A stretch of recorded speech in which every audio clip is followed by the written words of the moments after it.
এই ভিডিওতে আমরা এখন আলোচনা করব অর্থ বুঝে বাক্য লিখে অধ্যায়টি থেকে ৪৪ পৃষ্ঠার প্রতিশব্দ নিয়ে। এখানে একটি প্রতিশব্দের ছক দেওয়া আছে। এই ছকটিতে শব্দ এবং শব্দের প্রতিশব্দ দেওয়া আছে। ছকটি থেকে একই রকম অর্থ প্রকাশ করে এমন শব্দগুলো আলাদা করতে বলা হয়েছে।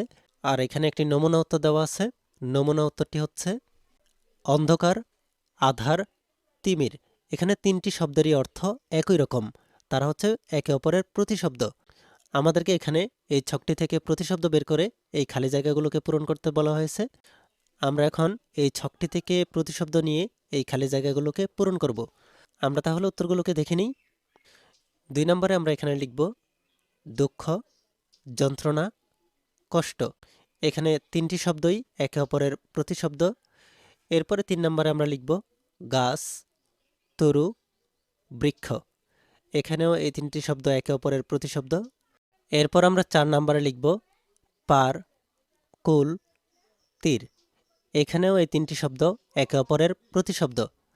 এরপর আমরা ৫ নম্বরে লিখব মন্দ, খারাপ, নিকৃষ্ট। এখানেও এই তিনটি শব্দ একে অপরের প্রতিশব্দ।